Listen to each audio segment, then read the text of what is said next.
Good morning, good morning, good morning. Thank you. Okay. Just making sure that you guys are there. Cool. Good morning, Sherry. Happy Sunday, everyone. Thank you for being here. I would like to begin this program by inviting you to join me in an acknowledgement.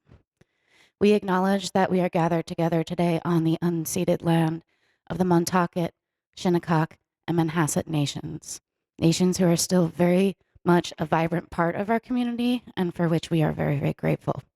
So may the respect and the respect for the ancestral wisdom of this land be what lead us forward. Secondly, how many of you know Laura? Okay. For the rest of you, please meet your new best friend, Laura. When I met Laura, we were discussing this program, and she told me about the big stack of journals she had, and I said, I have a big stack of journals too. And she said, you're my people. And I was like, yes. And then reading this wonderful book, I realized, oh, she really is my people. And more importantly than that, it's like having your own best friend to walk you through these journals. I've been journaling for over a decade, and I can attest to the science and the knowledge that she puts behind it. The prompts are really, really wonderful, and can I borrow your copy? You can. Because I didn't do my, yeah, thank you. I just wanted to read them something really quick. Oh. Yeah. I know what page it's on too. Wow, really? Yeah. If I can get to it. It's on page 42, The Meaning of Life. And it says, hesitant newbies share that they feel journaling can be self-indulgent navel gazing. Taking time to contemplate your interior life is actually the opposite of being selfish or self-centered. You're acting in the best interests of your community. By reducing your own stress and anxiety via expressive writing, you'll be interacting with those around you as a better version of yourself, and your entire community will be better for it. This is what Audre Lorde means by self-care and community, and I appreciate that. I love the fact that you emphasize that journaling is more than just the angsty poetry of teenage angst and emotions. It's more than trying to sound like Hemingway and impress people. This book, if you've never journaled before, you're in for such a gift. You have been able to take your passion and turn it from a passion project into something remarkable, as well as helping people. It is amazing what is in here, and you are an amazing being. And so I'm so very grateful to have met you. I'm so very grateful that you are here at the church. Insight Sunday, like our core programs, is built on people from our community. And it's always a wonder as a programming manager to be able to say, I'm in community with such remarkable people. This program puts a spotlight on the process, and I am very, very much looking forward to hearing how the process of this book came together.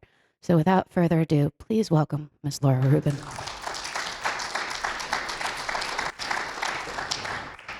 I'm going to leave now because that's it.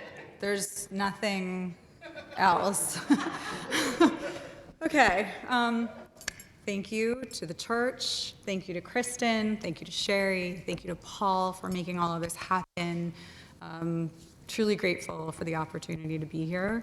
And thanks to all of you for prioritizing your creativity and curiosity today. I would say you could be doing a lot of other things, but it's really slow this time of year, so that's probably why you guys are here. But I do truly appreciate each and every one of you being here.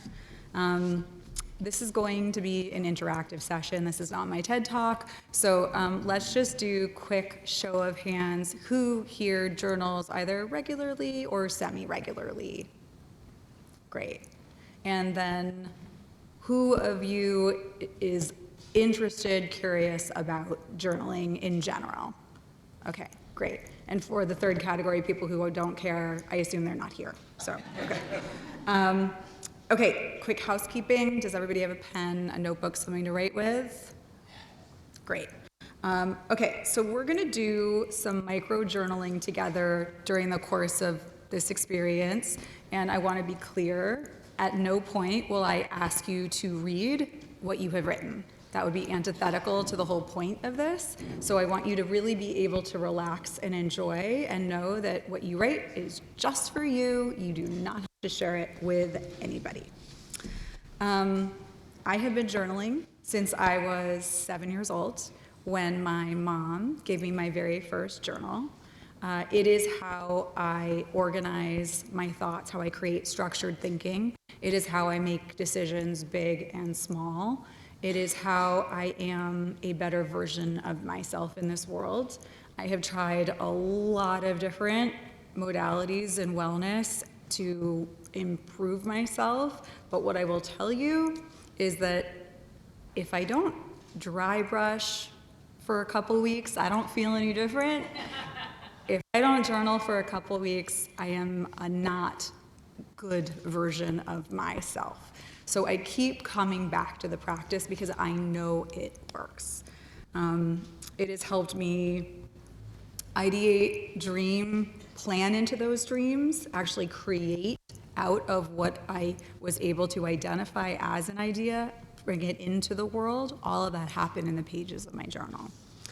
So I knew what a journal could do, and about 12 years ago, I had this idea for bringing a journal into the world. I was, at the time, leading a creative agency that I'd founded that did marketing and communications. I loved what I did, but I was pretty burnt out on utilizing my personal creativity for other people and requiring client sign-off.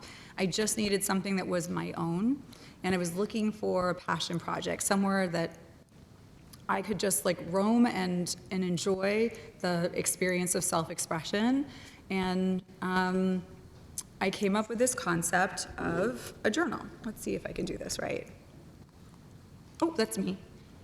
That's the book. Okay, first journal ever. So this idea was a half-write, half-draw journal with room for both lines and unlined paper. Super simple, super straightforward. And I was talking to a friend of mine who is an incredible designer, and she and I came up with the product design. And what's interesting about that first notebook is that it was gender neutral, design forward, and I put it into the marketplace just as a way of shifting the cultural conversation around what it meant to keep a journal. Because I recognized that journaling had a really bad PR problem at the time. It was more associated with cringe poetry and teen angst than anything that was actually a legitimate modality for mental, emotional, and physiological well-being. And I wanted to bring more people to the page, and I knew that quality design could help. So I enlisted a friend, we created this notebook, and it went into the world. I should say that the brand Allswell came from a misadventure at the beach. I had a rare day off, and I decided to go surfing. I was in Montauk, and there were supposed to be baby waves. I do not require large waves to enjoy myself. And it turned out like it was Lake Montauk, no waves, there was not a ripple. And so here I was at the beach, day off, it was beautiful out, and instead of checking my phone, trying to get into a Pilates class, maybe like meet up with a friend for tennis or something, I was like, no, I'm just gonna be here. And because I'm always have a journal with me, I spread out my towel, got out my journal, got a cup of tea from the Ditch Witch, and sat down and was enjoying my day. And I wrote in my journal, swell or no swell, all's well.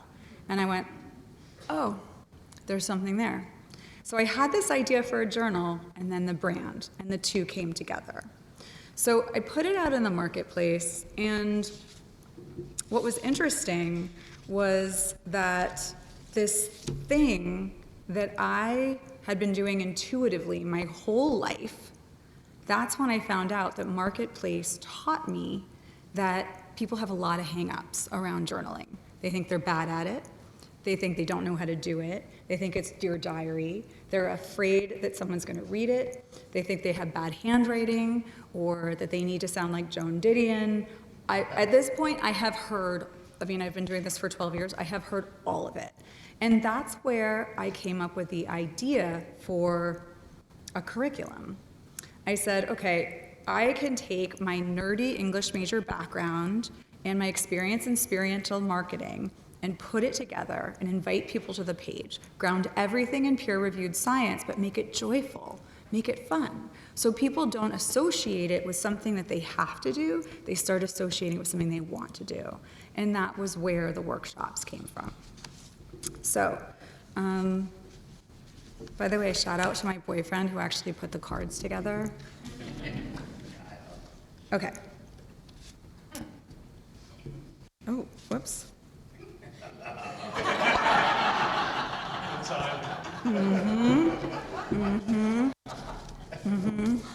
Okay. So where are we?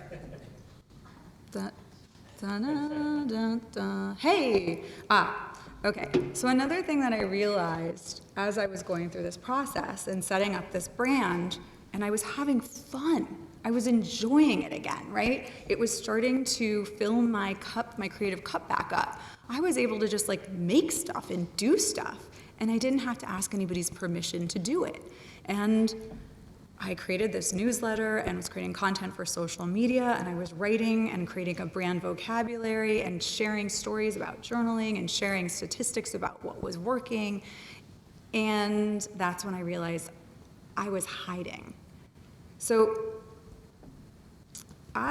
my career, right? I was the girl behind the girl doing marketing communications, and I loved it back there. I was in service of other people's dreams. I was making their dreams come true. This was artists, architects, entrepreneurs, designers, photographers. It was so satisfying in so many different ways, and I was safe back there. But this project required something more of me. I was asking people to take creative risks, to do something that they were perhaps a little afraid of doing, and I was hiding. As example, this was my first bio photo. I wouldn't even show my face.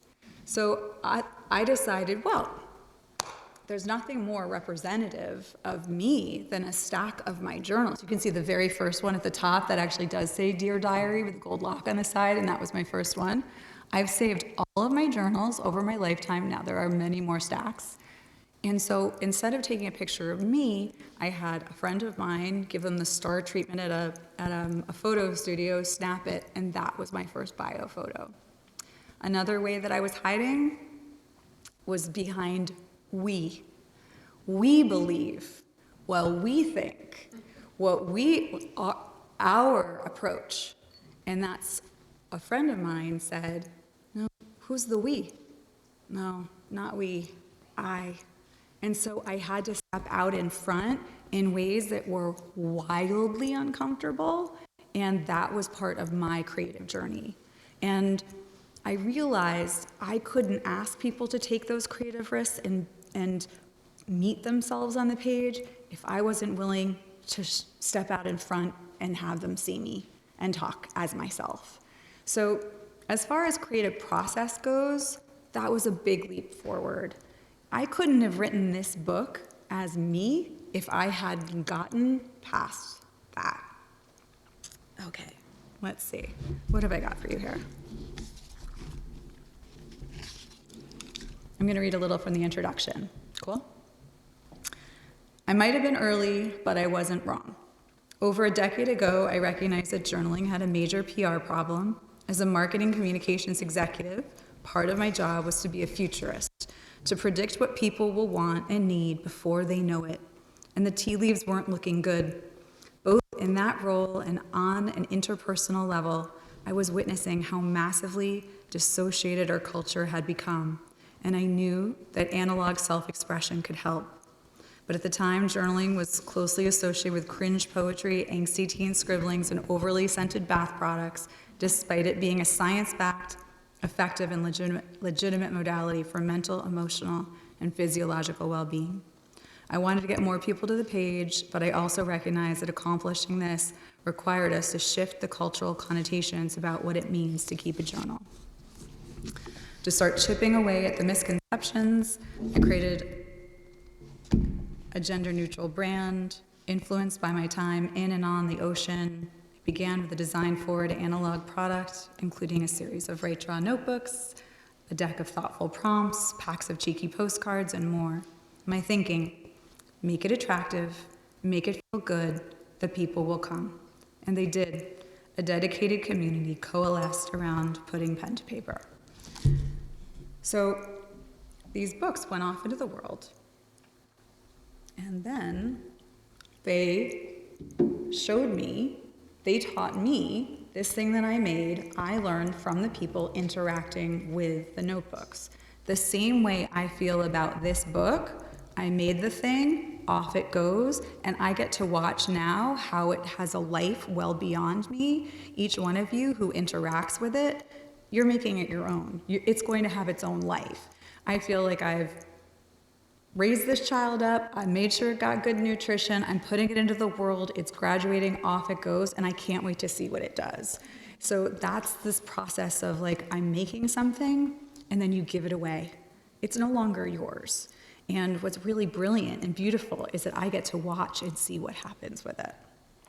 So we're gonna do a little bit of journaling together.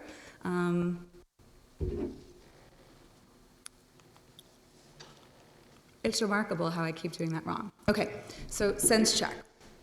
This is a journaling prompt that I created for myself because I tend to be so cerebral that I can often feel like a brain walking around on stilts, and I needed something to help me actually become more embodied. And I'm not the world's greatest meditator, so this was really the heart of the shift to what I call mindful writing. I'd like for you to simply drop into your senses and notice, pay attention, witness. What are you feeling, tasting, smelling, seeing, hearing, right? Your 5 senses. And it's remarkable how out of our bodies we are most of the time. This simple exercise that we're going to do together for 3 minutes, just 3 minutes, helps fire up your imagination, drop your cortisol levels, and help you become more mindfully present. Any questions? Great, let's write. I'm going to put on some music so it doesn't feel like we're taking the SATs.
I gotta work on my DJ skills. Sorry about that.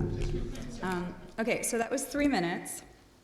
Did you notice anything? Was one sense more available to you than another? Was one particularly elusive? Did you tune into one that maybe you hadn't been even aware of for a while? Did the 3 minutes feel really long? Did your hand hurt? Did the critical voice come in and say, you're doing this wrong? The person next to me is still writing. I think I should be writing more. Maybe I'm doing this like not as well as somebody else. How was it? Did you enjoy it? Did it feel good? You enjoyed it? Anybody care to share their experience? Sure. Paul. So I actually was doing this morning, my meditation, just before I came here, this very practice. And it was much more vibrant writing it down, actually, than it was during my meditation. And that I sensed a lot more in terms of touch. I only got really to the first 3, but I sensed much more writing it down for some reason than I did in my meditation. Well, I'm not bagging on meditation here, right? Like we love meditation, but the act of moving your hand across the page provides synaptic connections, neural synaptic connections in your brain that provide you with the greatest benefit, as opposed to this or that as well. But also, the speed with which we write slows us down. So our processing actually has time to drop in and we're more redolent and more aware of that. So it makes sense to me. And also, I love that you only got through 3, because some people rush through it and they look at me, they're like, now what? And other people take their time. Yeah, and I got through 2.5. bonus points. But bonus points for not finishing it versus bonus points for doing it right. And that's one of the things that I really invite everybody to consider as they're working with a prompt, that it isn't about getting it right. You misinterpreting it is reinterpreting it. You are then already involved in the creative act. I was doing a journaling workshop at Google for data analysts, and for 40 data analysts.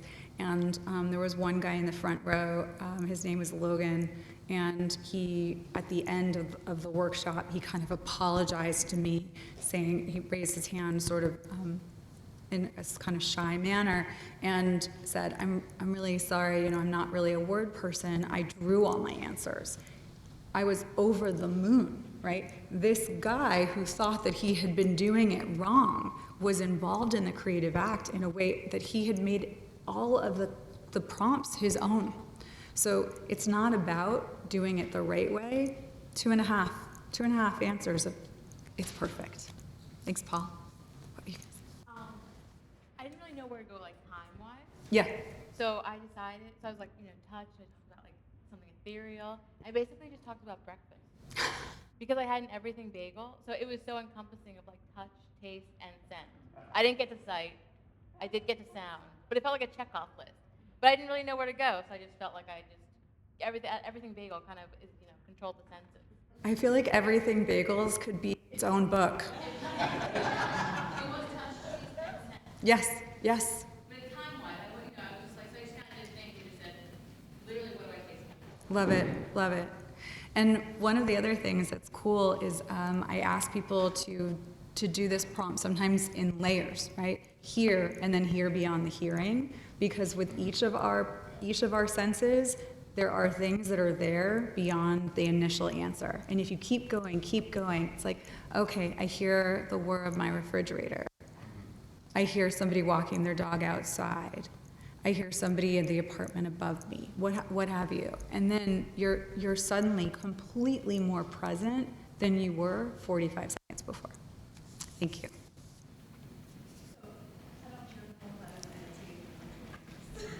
Great.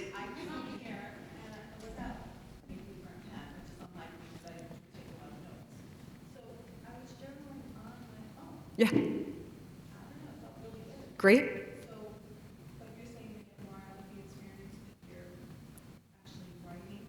Longhand, yeah. So, but I'm not a purist. My perspective is I would rather have people be creatively expressed by any means. And so when folks tell me like, I use my notes app, I'm like, great. Other folks actually use a journaling app on their phone. Cool, whatever gets you there. Now, personally, I believe that we are so overwhelmed with digital devices to be able to have one place where you are setting that aside and giving yourself an analog experience. The reclamation of your time and attention in that way is nothing short of a radical act right now. But I'm not here to give anybody journaling guilt, right? There is, like, we don't need journaling guilt. So from my perspective, you did it perfectly, okay? Also, when you say, I don't journal, but I'm a note taker, sounds like you journal. Yeah.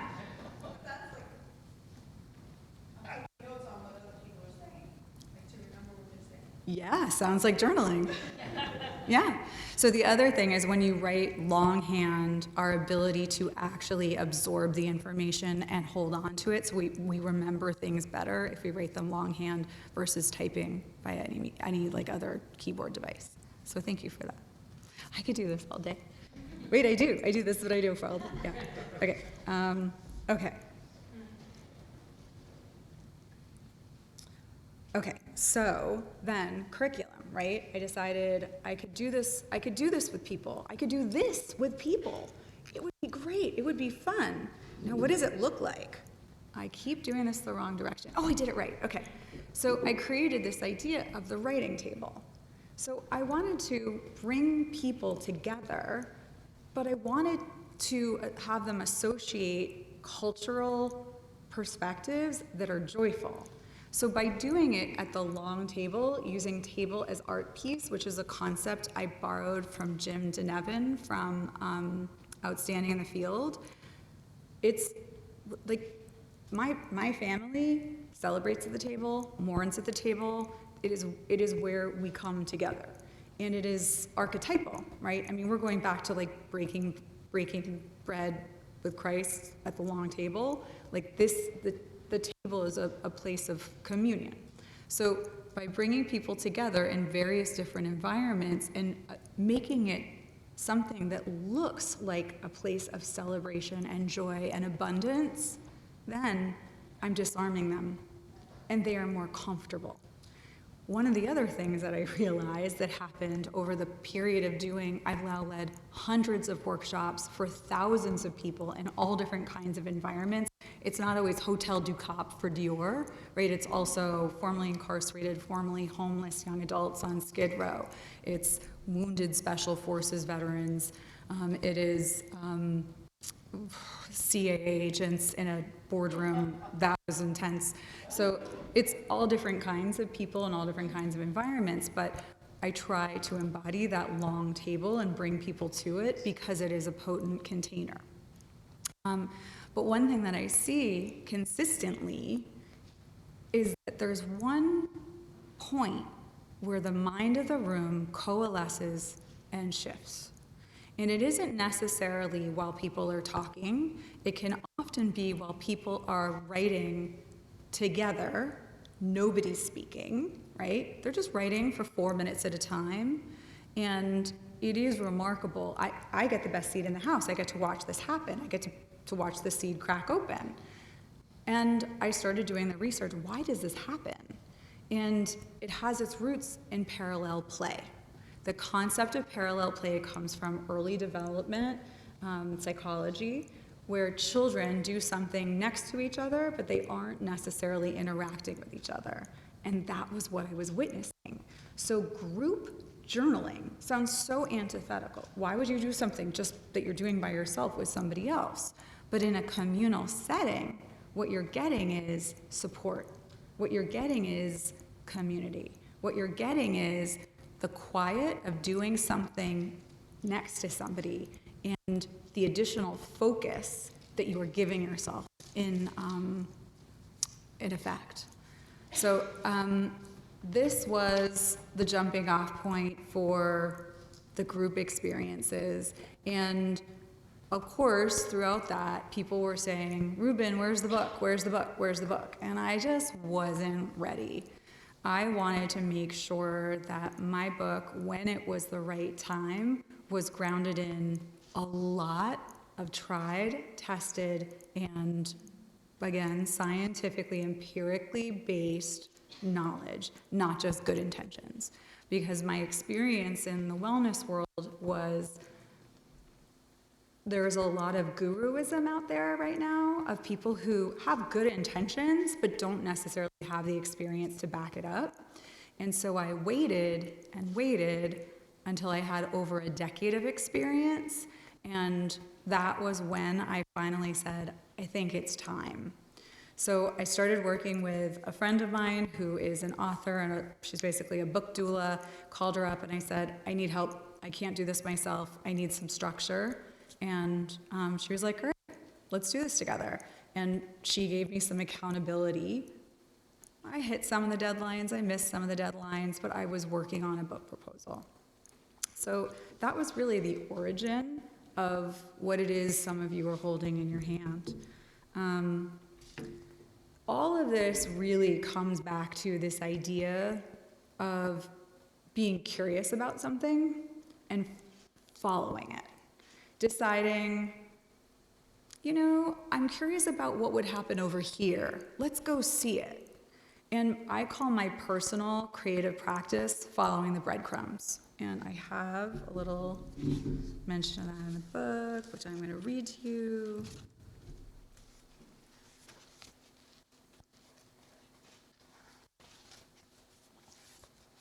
This is from the chapter called Stay Curious, Ballast, Ether, and Breadcrumbs. In order to innovate, there has to be enough room to let bits of ideas come to the surface. If our head or day is too full, it becomes harder for those glimmers to snag our attention. Those precious shiny bits are valuable, more so than most of us are taught to believe. I call my personal creative process following the breadcrumbs, which has its roots in the tale of Hansel and Gretel. They followed the bits of bread they'd left as clues for themselves to find their way home through the dark forest. They used what was available to them, nothing fancy or contrived. Humble breadcrumbs saved them from peril. The implication here is that unless you're paying attention, you might miss the cues. Ideas rarely come at you like a bedecked Brazilian samba dancer in full carnival regalia, headdress shaking, hips swinging, look at me. Sometimes you're that lucky, fireworks and laser lights pointing you this way, but usually ideas are more likely to be subtle whispers, like bits of bread on the forest floor. So this idea of journaling, yeah, there's something there. Yeah, I want to do something. What am I going to call it? Oh, right, all swell. There's something there. That's what I'm going to call it. Make something, put it in the universe, see what it does. Oh, wow, that's so interesting. People have a problem with journaling. I didn't know that. I wonder if I could create a solution. Well, am I the right person to do this? Do I have a background in this? Why not? I'll try. Why don't we see how it goes? And that is hundreds of workshops ago. So it's about paying attention, staying curious, and then follow through. Actually, those glimmers are precious. I think they're sacred. And so the idea of being able to witness what is it that's tugging at your sleeve and actually giving it some credibility is a really important part of the creative process. So I'm going to ask you, let's see if I got this right. I did, okay. Nope, I got it wrong. Okay, so this is from the book. This is a two-part prompt. And the first one is,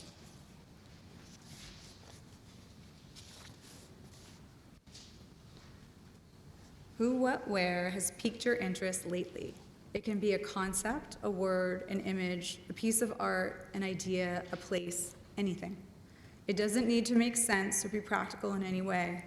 Get quiet and let it float into your field of vision. Make room for it to say hello.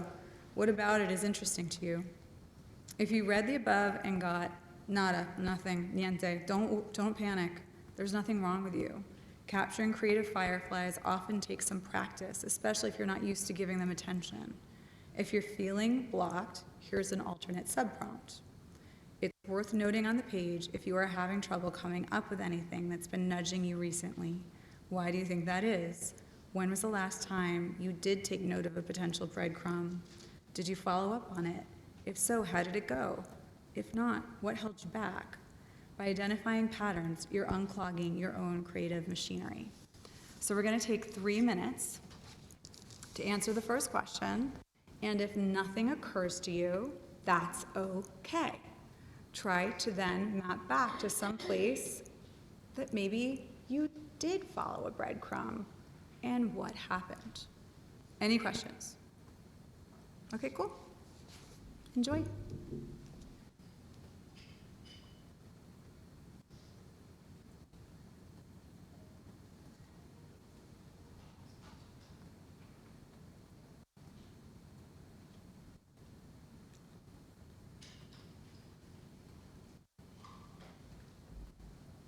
There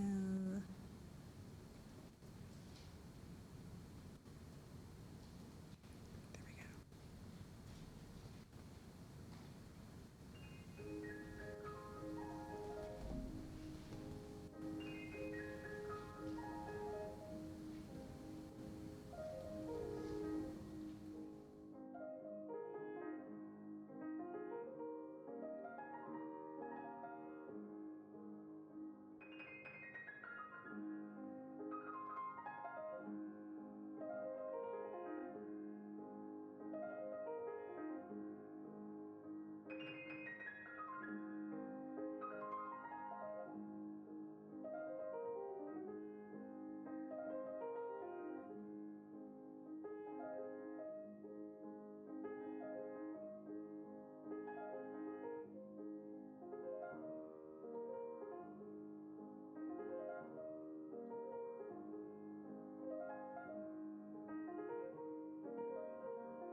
All right, 3 minutes. How was that? Did the 3 minutes feel longer or shorter than the first one? Were you able to identify something straight away, or did it take a little while? Did you meander from maybe one thing to another? How'd it go? What did you come up with?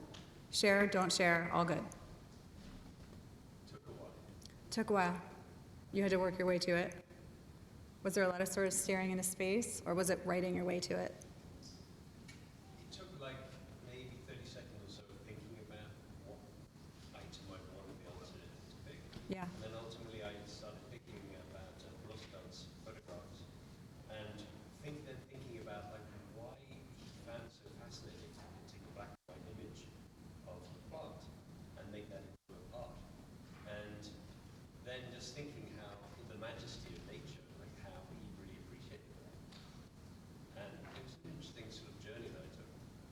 That is an interesting journey you took.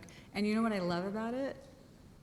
When else would you have taken 3 minutes to consider the photography of this particular artist, right? And that's one of the reasons why I love a prompt so much.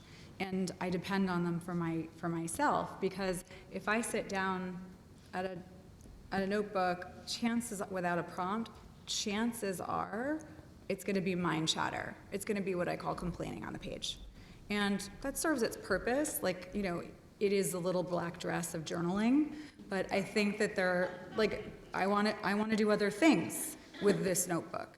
And that's why prompts are so helpful. One of the ways that I specifically work with a writer or an artist through my journaling practice is, you know, I'm an English major, so you can imagine the number of like books of poetry I have at home. I get it if you're not that person, but I'll flip open to a random page, see what's there, read it, and then just witness what imagery or even sensations float up, and then write from there, so that I'm able to skip the track of my usual thought and move in a different direction, and I'm in conversation with this other person who's probably long since gone, right? I was working with a creative director who was like, Laura, I don't have books of poetry lying around. That sounds really charming, but like not my life. And because she was a visual creative, I said, do you have monographs around? She was like, yeah, I do, actually. I was like, great. Flip open to an image, a photograph, what have you. Use that. Other people, use songs, play a song. What does that bring forward for you? So this idea of being able to interact with other creative mediums and bring that into your journal is a wonderful tool. Anything can be a prompt, which is great. Okay, so part 2. No, I get it wrong every time. An analog girl. Okay, part 2.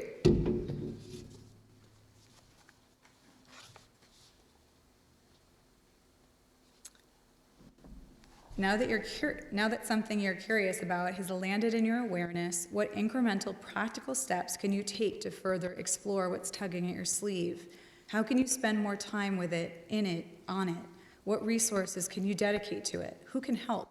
You don't need to map the entire plan here, now, but begin considering it on the page. What are the first 3 tangible steps you can take, and when will you do them? So this is cool, right? Because we're not just like thinking, it's not just like ethereal. No, this is in the real world. What can you do? And I'm not asking you again, like I didn't say, oh, I have this idea for a journal. I know what I'm gonna do. I'm gonna lead hundreds of journaling workshops and write a book.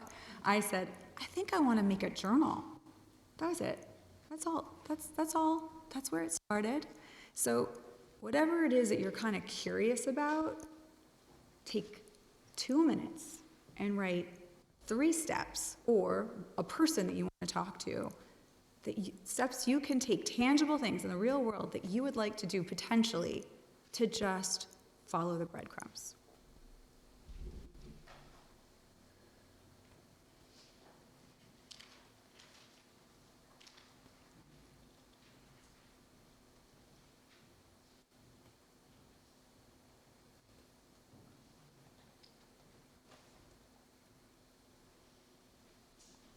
No.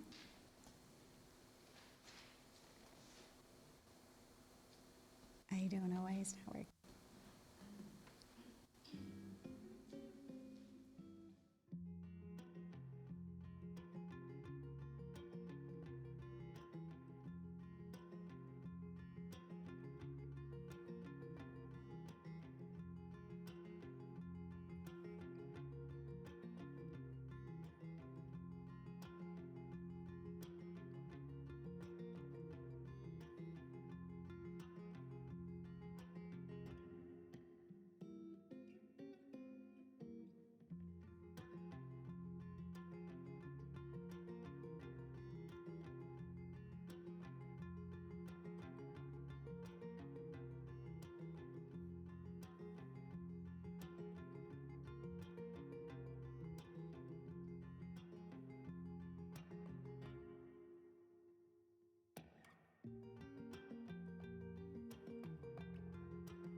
Okay.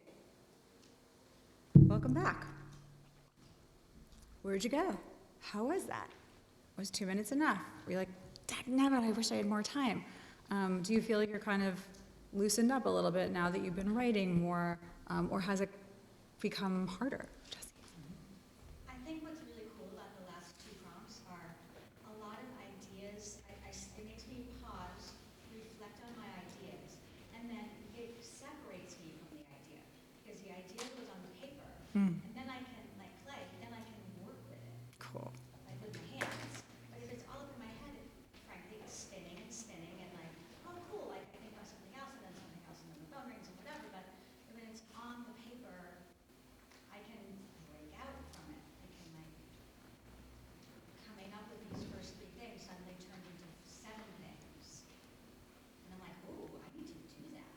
Yes. So the point I'm trying to make is it like became its own being, but like I could see it versus just having it spin. Because it takes the ethereal and makes it visceral. And what's interesting, I created this write, draw notebook thinking that I would use the draw side for like sketching and stuff. What ended up happening for my own utility was that there are sometimes that I like to have the structure of lines, and sometimes doing what you're talking about, I want to be able to like move things around on the page, and having unlined paper is my medium for doing that. So that picking your tools is actually helpful in terms of moving your process forward. And that idea also of like it being up here, right? It's almost like you're pulling it down and bringing it here. Now what do we want to do with it? As opposed to just kind of like not paying attention. It's up there, it's up there. And I don't know about you, I think like it'll stay with me. It doesn't. It doesn't. That's why you got to write it down to bring it into the visceral. Please. Yes. Okay, so when I wrote down the practical steps, immediately in one of them, that means like going somewhere, actually it's right at the car. Cool. Like this fear came up. Yeah. Thank you. This fear came up. It's like, oh, that's really uncomfortable. Like, can I do this? I could put it off till tomorrow. I could go today. So, yeah, when I write down the practical steps, very often there's a little like, oh, this is really uncomfortable. Like, much easier to just like put it off till later, or don't have the conversation, or don't ask for the little bit of help I need, or the, big bit of help I need. So anyway, I was just wondering about that. Yeah. Yeah. Well, first of all, like give yourself some compassion for acknowledging that something's uncomfortable. Like, okay, I wrote it. Oh, wow, that makes me uncomfortable. That's okay. Yeah. And also, every single person has a critical voice. We all think we're the only one. Every single person on the planet has an inner critical voice, and that tends to be the cruelest voice that we encounter. So Adam Phillips, who's a neuropsychologist out of the UK, he talks about like if we met our critical voice, we'd be like, yikes, what happened to them? I think about it like if you met them at a cocktail party, you'd be like, I'm so sorry, I'm gonna get another drink. You're just like, yikes. That so like when you start to hear that fear or criticism emerge, I suggest you do what's called metacognition. Other it, recognize it. So you're like, oh wait, no, that's just fear. That's just fear. Oh, okay. And then you have more space. You're not subject to it. That idea of being able to name it, clarify it, and then have a little space, then you can work with it better, as opposed to it running you. Same with anxiety, right? I'm a Jew from New York. My anxiety is like generational. Yeah. So, but I have learned, right, I've like made friends with my anxiety. Sometimes anxiety is great because it's actually it's a form of creativity. Anxiety is looking for threats, future events, throwing yourself into the future and identifying certain scenarios. All that's creativity. So now I'm like, oh, right, okay, you're just trying to take care of me to make sure I don't hit a pothole, literal or metaphorical, down the road. So I say, my anxiety gets a seat at the table, but it doesn't get to be the MC anymore. Like, I see you, great, thank you, metacognition, you're over there, got it. You can have a seat, thank you for your assistance, let's move on. So that idea of fear, very real, that's coming up, it's actually a really good sign because it means you're close to something that's going to be really good. Yeah, thank you. Please. I like that idea about the table. Yeah. And at the end of the week, of Sunday, it has come up a few times for me. And one was in fundraising for community, and the idea of that. I think in France or somewhere they have the longest table in the world where people come together and they bring food, and we were exploring that for a fundraiser. And so I wrote that down as one of the things. And then it came up in something I'm doing for my family for building a house for the summer. And I was thinking all week about how big the dining room table should be. And I thought today, oh, it's got to be big, right?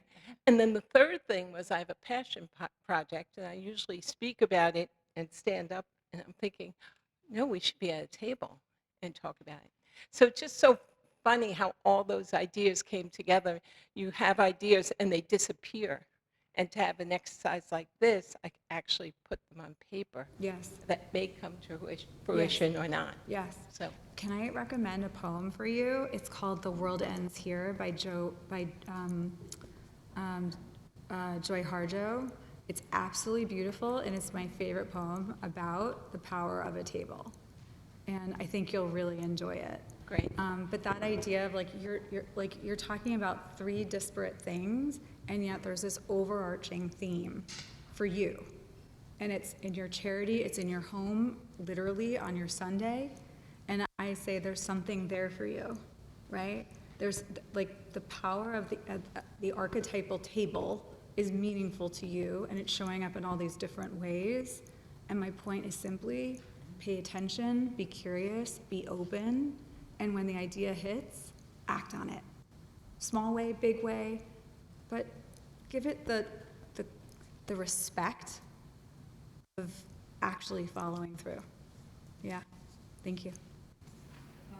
I had the opposite thought of Rasheen, who said that writing down everything, made her more nervous because I felt at the end of writing down the 3 steps, oh my gosh, I don't have to do all of this. Someone else will help with it. This can get done.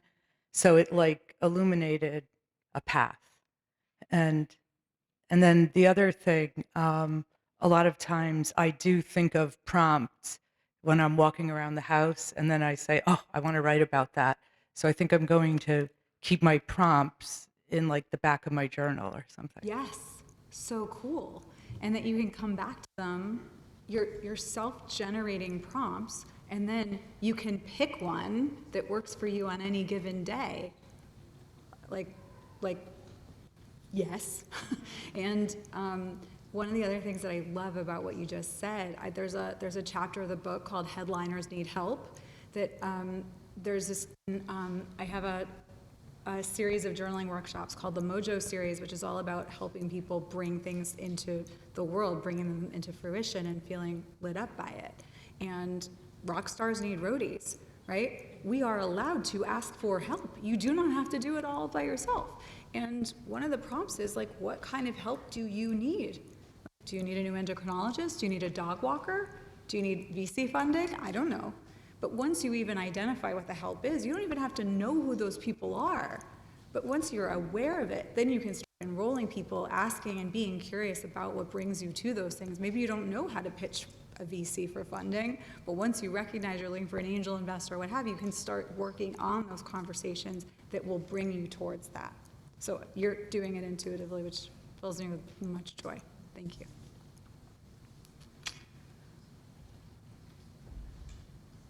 I just want to ask one thing. Sure. How does it, like in your brain, because that was what I was curious about. Like I realized that I'm very curious about how when people have like projects or artists that have very complicated work, or even musicians, like what's going on inside your brain? How does that work? How did you navigate through the different chapters? Because in your book, you do talk about the fact that you can kind of like cherry pick or just do bibliomancy and just kind of open up anywhere, but that they all build upon one another. So, what was that process like for you? Painful. So I'm a creative coach, right? I lead all these people through workshops. I got this book deal with a major publisher. It was like dream scenario. I sat down to write. Now, again, I've been doing this for 10 years. I have 10 years of writing on this topic in my own voice. They bought 4 chapters, right, in my voice. I started to sit down to write. I started to sound like Arthur C. Brooks. I did not sound like myself at all. And I was so bound up in the respect I have for a capital B book that I shut down and wrote the entire first quarter of the book, the entire first section, like my agent said, "Why do you sound like an old white guy?" Because I was like, well, but I thought that's what people want. She's like, no, they want you. So despite all of what I had been leading, I had to come back to my own unlock to return to my own voice. So it was a painful process, but then I wrote back to myself, and that was really how it worked for me. And I think that's really telling that even people like myself, where this is what we do for a living, it's so hard. And it's okay that it's hard. And to be able to bear witness to that and say, like, I'm gonna keep doing it anyway. This is really tough, but I had such a sense of, I do have such a sense of mission around this work. I was like, I gotta push through this. I gotta find the way forward. Yeah. So I'm going to close with a few more words from... Can I say one thing? Yeah, of course. Because when you asked about staying curious and things like that, I immediately thought of what's been on my mind, and of course there wasn't enough. There wasn't enough time at all. But it was regarding what you just said, and the challenges that you faced. And it was basically, I've been fascinated by Carl Jung for the last few days. And I immediately, in fact, before we even had this prompt, I wrote it down. But his famous quote, until you make the unconscious conscious, it will direct your life and you will call it fate. And so that idea of you struggling because you had this unconscious idea of like, oh, I've got to sound, this has to be professional, this is a book, I got to da-da-da-da. And your agent saying, why are you sounding like an old white man? It makes total sense. So you had to like, even after all your work, all your knowledge, you had to dredge it up from your unconscious, make it conscious. One more time. Yeah. Yeah. It's, I mean, Carl Jung knew what was up. Let's be real. Yeah. And what I was trying to do, what I have done is I've essentially built a big enough tent to invite more people in so that they are able to access the goods. And that's what I hope this book will do, make it accessible. And people that wouldn't otherwise normally journal will find their way to the page. And in truth, those are the ones we need to get journaling for the collective, right? I wish I could teach a class called Journaling for Jerks, but this idea of like, we need people that are more, consciously aware and able to be more discerning because they're able to separate reactivity from fact, from reality, from what's actually important to them, and be able to cast off that reactivity somewhere on the page instead of at other people. All of that is important, and it takes place on the page. If somebody is having a hard time, buy them a journal. Buy them my book if you want, but buy them a journal, because it is one of the single greatest things that you can do in terms of taking care of them and taking care of the collective. And you don't need ClassPass, you don't need a special outfit, there's no copay, it's there for you 24/7, and it's utterly private. And if they don't know how to do it, send them in my direction. Okay, so what I've witnessed repeatedly in my experience as a creative coach is that, well, when my brave and wise clients free themselves up to explore a subject that speaks to them without any expectation of expertise or an attachment to productivity, a really useful outcome tends to emerge. A new business model comes into focus, a different way of seeing their work is revealed, a creative project suddenly takes shape, transformation occurs. It probably didn't happen in a straight line, but suddenly there it is. In addition to giving myself the freedom to imagine, my own creative journey has taken a lot of careful planning and commitment along the way. No magic wands here. To take an idea and make it material, we need boots on the ground to invest our time. One of my favorite examples of this is something the celebrated American artist Jeff Koons reportedly said to a journalist. Koons is best known for his large-scale whimsical sculptures depicting modern iconography, such as balloon animals, installing them in high-traffic public spaces, including Rockefeller Center. When asked what tool he used most frequently to create art, he replied, "The telephone." It wasn't a polymer, epoxy, pencil lead, or steel. A phone allowed him to network, manage red tape, organize, publicize, galvanize support, and fundraise. That's wild innovation married to clear-eyed practicality, which is how and why you are reading this book. It's a collaboration between the two of us. Your curiosity led you here to this page, to this sentence on this day.